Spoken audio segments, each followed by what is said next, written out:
Hello TK fam, I'm coming up with another video. So as you can see, I'm doing another video on how to study for midterms. Like if you have midterms that you're studying for, like I know you took your midterms last year, but it may be some tests that you may not understand, or may be like iffy, like, oh, is this the answer or that the answer? But this is the first tip. Like, have highlighters. Always keep a stack of highlighters because the highlighters can come in handy when you want to memorize dates in history or remember formulas in math or algebra or college algebra or trigonometry, calculus, or if you're taking like a science class like physics, physical science, or like if you're taking an AP science class, AP biology, AP chemistry, or you're taking a regular chemistry class, like many classes.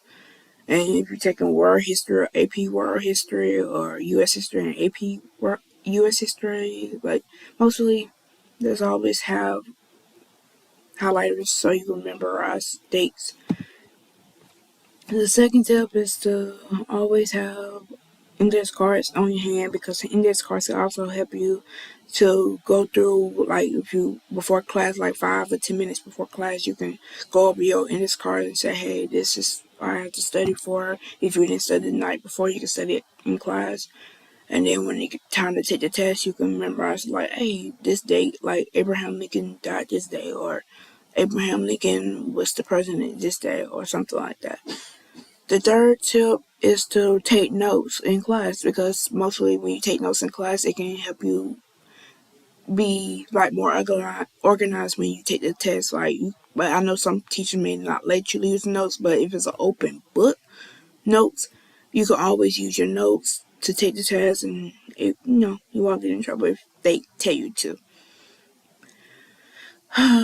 Fourth tip is to use your materials, your course materials, like the stuff that you get in class. Like if you have a syllabus or a online website that you have to go on, like Edmodo or Infinite Campus, to check your other stuff.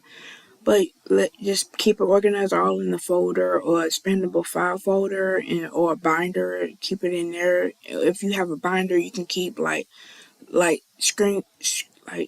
sheet protectors in there, and you put your paperwork in there so you can organize like from day one to whatever day you in school. So you can always go home and take the notes. If you have messy notes, you can go home and do it over again. And I think fifth or sixth tip, always have a good breakfast before you take a test because when you take a test, you want to be open-minded. You want to know the answers right away.